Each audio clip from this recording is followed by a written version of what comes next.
ẹ kú àsìkò yìí bẹ́ ṣe ń gbọ́ wá. ọ̀rẹ́ yín là jẹ́. Safatis FM ló ní ká kí yín o. ọ̀rẹ́ yín là jẹ́. bẹ́ ṣe ń gbé tó yìí ẹ mọ̀ bá wà pín. ọ̀rẹ́ yín là jẹ́. kórè jìnnà kó kárí ayé o. ọ̀rẹ́ yín là jẹ́. kọ́mọdé lè gbọ́ kágbà ó lè gbọ́. ọ̀rẹ́ yín là jẹ́. ọ̀kan òjọ̀kan ètò tá a mú wá fún yín. ọ̀rẹ́ yín là jẹ́. lórí ìkànnì Safatis FM. Safatis FM ìròyìn ajá balẹ̀ kọ́ńbọ́ọ̀kì ètò ìlera ọ̀rọ̀ àṣà àti ìṣe ètò àgbẹ̀ àti ọ̀gbìn gbogbo eré ìdárayá àti eré ayò ọ̀rọ̀ ìṣítí tó tọ́ nípa ẹ̀sìn Safatis FM fàlàyé síwájú tàbí tẹ́ ẹ bá ní ọ̀kan ọ̀jọ̀kan tẹ́ ẹ fẹ́ bá wa ṣe ẹ kàn sí wa látòrí www.safatisfm.com bákan náà lẹ́ni pè tàbí kẹ́ WhatsApp +447-946-313-160 Safatis FM òkè láyé tiwa.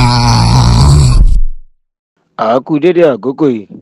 ìròyìn ajá balẹ̀ yín náà ló balẹ̀ ní ìkànnì Safatis Radio TV ìkànnì tẹ́tí mọ̀ bí ẹni mo wò òní ní ọjọ́ 27 oṣù kẹta ọdún 2025 léyìí tó bọ́ sí ọjọ́ tọ́ọ̀sì àlàmísì ọjọ́bọ̀ gangan nílẹ̀ Yorùbá gbogbo àkólọ ẹnìkọ̀ọ̀kan ló máa sùn wábọ̀ ibi àfọkùnrin sí orí máa dá wa lóhùn àánú Ọlọ́run òdẹ̀ tó ní í ṣe bẹ́ẹ̀ fi wá sílẹ̀ o Abídèmí Yusuf yín náà rí èmi lọ́mọ sọ̀gùlọ̀rọ̀ kó gbóhùn lé ọmọ onípo àlẹ́ ìlú ọmọ alétèjọba èmi lọ́mọ yán ọ̀bọ́kà rẹ̀ yán abara funfun ọkà abara mi ní jọjọ ẹ jẹ́ ń ṣe báyìí gẹ́gẹ́ bẹ́ẹ̀ tí mo wá ń kàn ní Safatis gbogbo bàbá ìlànà fi gbé yín débẹ̀ ilé tí a fi já yín bọ́lẹ̀ o tá a ń já yín bẹ́tà tá a sọ́ di létẹ̀ mọ̀ pé dandan ni ká tẹ̀ sí yín létí ká mọ̀ jì ó tẹ̀tì bí torí ti ń la fífi ìdí tí a pè sójú gbọ́nà kété yín mọ̀ bá àdí sí gbogbo tí ń lọ níbo gan mo ti fẹ́ kó o lórí làájẹ́ ó ṣe torí pé ẹni abá torí ẹ̀ pa adìẹ ìwé báyìí ní í ṣe rẹ̀ ní músẹ́nu kàlòkàlò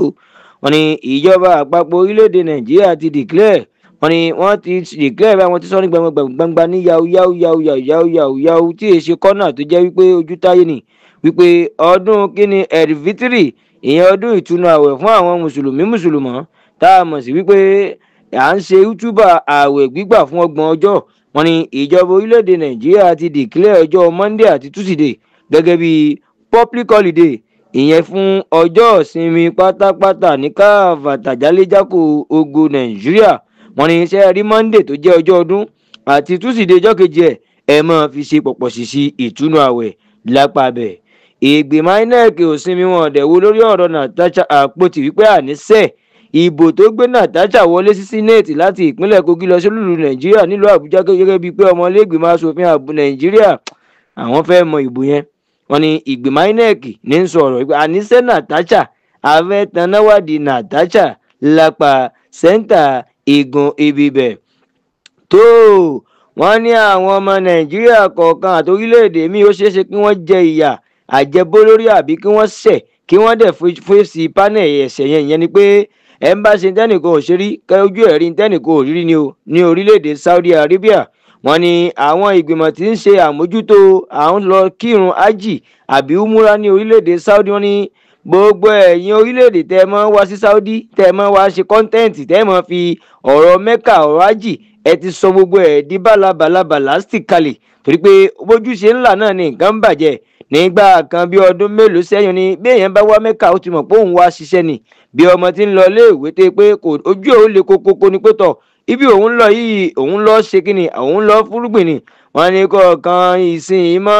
àwọn tí ń lọ Mẹ́kà nísìn wọ́n kàn ń lọ fashion ẹlòmíì ó tiẹ̀ mú fóònù lásìkò tí wọ́n ń ṣe àràfà lọ́wọ́ tí wọ́n ń ju òkò àṣetánì tí wọ́n ń gun òkè àràfà wọ́n ní ibẹ̀ ẹlòmíì ó ti yọ fóònù síta ní ọmọ ṣe fídíò pé wo we are now in Saudi ní ẹ̀ńbà dẹ́rù ẹ̀wù lọ́wọ́ yìí ìgbìmọ̀ tí ń ṣàkóso Mẹ́kà lílọ ní orílẹ̀-èdè Saudi ti nítọ̀ ẹ̀yin tẹ́ ẹ máa ṣe kọ́ńtẹ́ǹtì content creator àbí kílẹ̀ ń pera yín bẹ́ẹ̀ bá gbé e dé Mẹ́kà ẹ jẹ́ wà bí wọ́ sí ìyà gómìnà ìpínlẹ̀ Ọ̀ṣun Adémọ́lá Adélékè bàbá ti ṣe kíni bàbá ti ṣí ìgbìmọ̀ kan tá a mọ̀ sí IDP wọ́n ní IDP yìí kìí ṣe ìgbìmọ̀ gan lójú tèmi o a lè pè é ní bùbá àfarapamọ́sí fún gbogbo àwọn tí ìṣẹ̀lẹ̀ ìjà Ìfọ̀n àti Ìlóbù lórí ọ̀rọ̀ à ń jà sílẹ̀ àjàsílẹ̀ tí ẹ̀mí ti sọnù tí ọ̀pọ̀ mọ̀lẹ́bí gan ń wára wọn tí wọn ì tí ì ríra wọn báyìí wọ́n ní àwọn kọ̀ọ̀kan tí ń kókó ní kíni àwọn aráàfọ́n tí ń kókó wọn ti ń di ẹrù dígbá àwọn aráàlóbù náà ti ń kókó àníṣe kójúmọ́ ríbi gbogbo ara lòògùn ẹ̀ kàkà táwọn ó fi wá parẹ́ máyé lójijì táwọn ò ní wúlò fún ara àwọn débi páwọn ó wúlò fún mọ̀lẹ́bí ẹjá wọn ó yá fi ìlú tán ti bá wọn lẹ̀ o wọn lélẹ̀ ní gómìnà ti ní agbègbè kan ti ń bẹ fún yín tí pé gbogbo ẹ̀yin tí ẹ rò pé ibi àti bí yín ò fararọ mọ́ ẹ lọ bẹ̀ kẹ́ ẹ farapamọ́ títí tí ìjà kíni ìlóbó àti ìfọ̀n tí ó fi parí lápá sẹ́ńtà eegun bíbẹ̀ yẹn gangan. tó ìyàwó ààrẹ orílẹ̀-èdè nàìjíríà yẹn sẹ́nitọ́ olúrẹ̀mí tinubu mọ̀ ṣe àbẹ̀wò sí ìpínlẹ̀ delta ní ilé ẹ̀kọ́ kan tá a mọ̀ sí school of nurse wọn ni ìyàwó ààrẹ orílẹ̀-èdè yẹn sẹ́nitọ́ olúrẹ̀mí tinubu ló lọ ṣe àbẹ̀wò kan sí agbègbè àgbọ̀ ní school of nurse níbẹ̀ ní ìpínlẹ̀ delta tó dẹ̀ sọ fún wọn pé ẹ wò ó gbogbo ohun tí ń jẹ yín yá ẹ̀yin obìnrin nọ́ọ̀sì yìí gbogbo ẹ̀ lòun ó pèsè o ẹ fi tọkọ òun lẹ̀ tó jà rẹ òun lòun máa díù pẹ̀lú nítorí pé kíni òun láìkì ṣe nọ́ọ̀sì kíni ọ̀hún gangan nọ́ọ̀sì gangan níyì ju dókítà lọ gẹ́gẹ́ bí ìyàwó ààrẹ orílẹ̀-èdè nàìjíríà ṣe ń sọ fún wọn ní ìpínlẹ̀ delta ní school of nurse ó ní kíni gbogbo ohun tẹ́ ẹ bá ti fẹ́ ẹ kàn pè mí èmi ọmọ dá yín lò torí pé inú mi ń dùn tí n bá ti gbọ́ wípé àwọn obìnrin ọ̀dọ́ bíi tí báyìí wọ́n mọ tí wọ́n ń ṣe tí wọ́n ò ṣe ràkàtì àti wọ́n ò ṣe bí ọ̀gọ́rọ́ ní ó ṣe kọ̀kọ̀ọ̀kọ̀ bọ́ bá ti ṣe bẹ́ẹ̀ ẹ̀yà mú oṣù yín wá kábà yín bá a sọ̀rọ̀ lápá bẹ̀. ìdùnnú ṣubú láyọ̀ ní bùbá kínní bùbá àwọn ọmọ agùnbánirọ̀ káàkiri orílẹ̀-èdè nàìjíríà ní gbogbo ìpínlẹ̀ kọ̀ọ̀kan nígbà tí wọ́n ní báyìí ìjọba àpapọ̀ ti sọ pé tọ̀ oṣù tá a wà oṣù kẹta dandan tàìdán ní àwọn agùnbánirọ̀ aláwí wọn mọ̀ jẹ́ 77,000 o wọ́n ní aláwí àwọn agùnbánirọ̀ káàbàtà lórílẹ̀‐èdè nàìjíríà láti ọ̀dọ̀ ìjọba àpapọ̀ yẹn federal government aláwí wọ́n ní yóò mọ̀ jẹ́ 77,000 fún ìgbà àkọ́kọ́ tí wọ́n gba owó ọ̀hún nínú oṣù kẹta yìí ni o ìyẹn ni ó mọ̀ jẹ́ sálárì oṣù kẹta fún àwọn agùnbánirọ̀ kọ́pà eléyìí ni àwọn ọmọ agùnbánirọ̀ ti ń jó ijó kan ní oríṣiríṣi ijó lẹ́rìn rí ní káàmpù ẹlòmíín jó koríjo ẹlòmíín ṣe kí ni ìjójó skelewu ìmíín tẹ̀ alantani ìmíín jó pé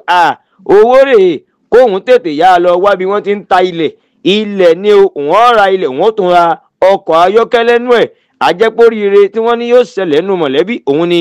òun ó kó wọbẹ̀ ní apá abẹ̀ yẹn. natasha akpoti sẹ́nitọ̀ ọmọ tán sọtán ilé ìtẹ́ pé ọ̀rọ̀ gbogbo èsè lórí afọ́gẹ́ẹ̀mù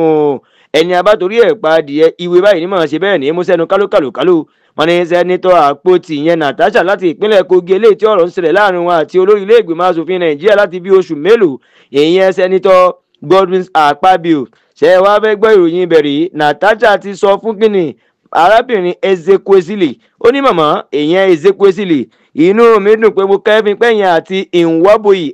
ẹjọ́ ń jà lórí ọ̀rọ̀ mi torí pé ìwábòyì yẹn ọ̀rọ̀ tí ó kàn án lọ́wọ́ lẹ́sẹ̀ tí ń dá sí lórí ìjèmí àti àpábíò òun ti rí i pé ó dàbí pé nǹkan kan kù díẹ̀ káàtó ní ibi ọwọ́ òkè ọ̀dọ̀ wọn ń bẹ̀ làwọn èèyàn ń gbà ibi ibo nìyẹn sí èsè bíi làákà ní òun ò sọ bẹ́ẹ̀ o ṣùgbọ́n inú òun dùn fún ezekwesili pé màmá yìí dúró tán lẹ́yìn òun àti lójú òun láti gbéná wojú kí ni ìwábòyì pé èyí sọ bẹ́ẹ̀ èyí oníṣẹ́ rí màmá ezekwesili yìí ó ní aṣíwájú ni wọ́n àwọn àwòkọ́ṣe tó ń wò òun ọ̀kábàámọ̀ ẹ̀ torí pé ìyá yìí dúró tán fóun bí kálukú ṣe ń sọ tiẹ̀ fasta fosto fasta ní apá ibi ibẹ̀. arákùnrin kan rèé olùdákòwò kan rèé eléyìí tí wọ́n ní wọ́n mọ̀ ti gbé e lọ ilé ẹjọ́ lórí owó kan tí ń lọ bí $459 million yẹn tá a mọ̀ sí $299,000 wọ́n ní wọ́n gbé ọmọkùnrin lọ ilé ẹjọ́ pé mọ̀mọ́ bàbá ẹ wake up jí ẹ má sùn wọ́n ní wake up ìyẹn ni pé wicked no dey sleep o wọ́n ní arákùnrin yìí máa ń wò sùn nílé ẹjọ́ ni ẹ dákun òun ọmọwọ́ mẹsẹ̀ wọ́n ní adájọ́ bá nítọ̀ ọmọwọ́ ọ̀mẹsẹ̀ ìyẹn ò kan àwọn bíbí torí pé àkáǹtì owó táwọn ní ó ṣe ìbò ní $459 million ìyẹn $299,000 wà wọ́n ní kí arákùnrin yìí ó sọ ọ̀rọ̀ síta báyìí lọ́ba dákú aráàbí dákú ni o àfi wọn gẹ́gẹ́ ó di wọn lọ́rọ̀ bá dìbò lọ yá mi ní ilé ẹjọ́ pé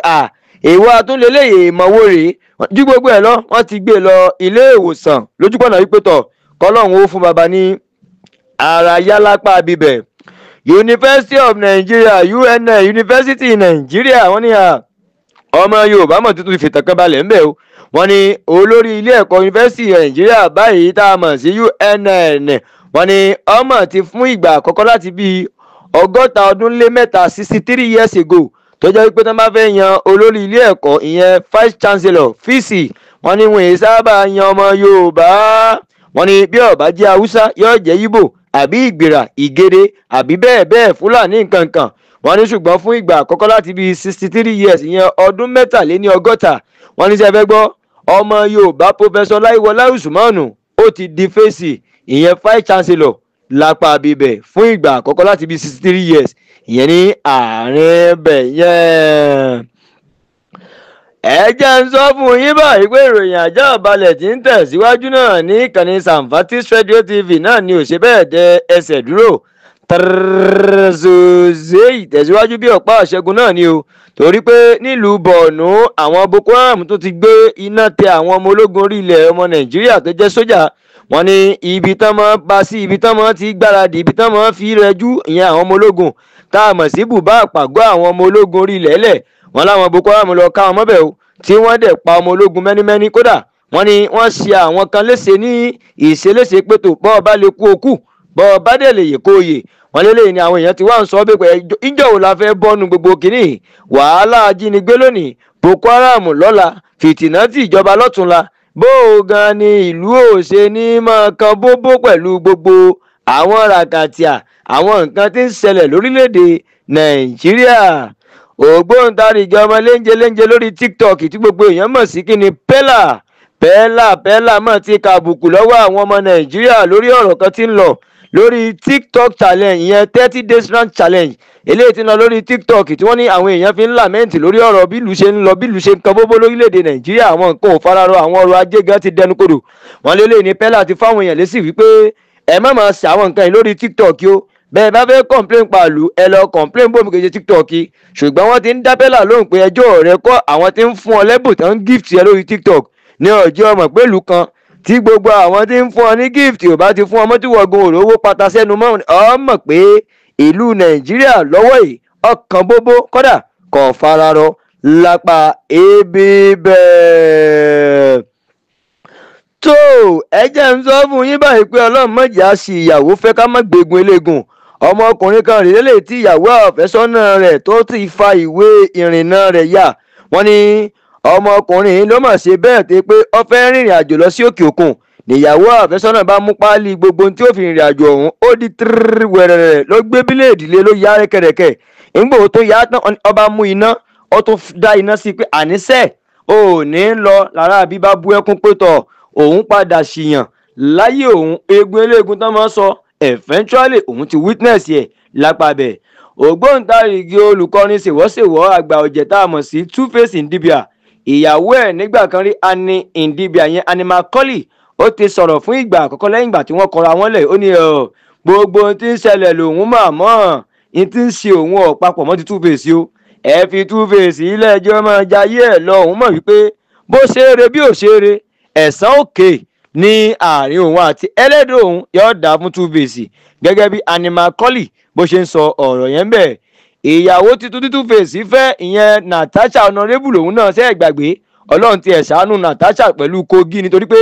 Natasha sẹ́nitọ̀ Nàìjíríà ti ń bá Akpabio fa wàhálà Kogi ni o Natasha Honorable ìyàwó Two-Face tuntun náà Kogi náà tó ni òun náà wọ́n ní wọ́n kẹ́fìn Natasha àti Two-Face ní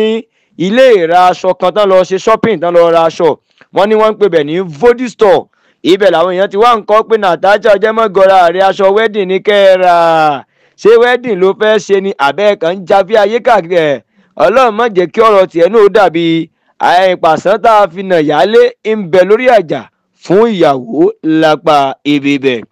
ẹ wò ó ọ̀pọ̀ ọ̀rọ̀ kágbọ̀n afẹ́fẹ́ báyìí ló máa gbé lọ bí n bá ní mọ́ ká lọ mẹ́ni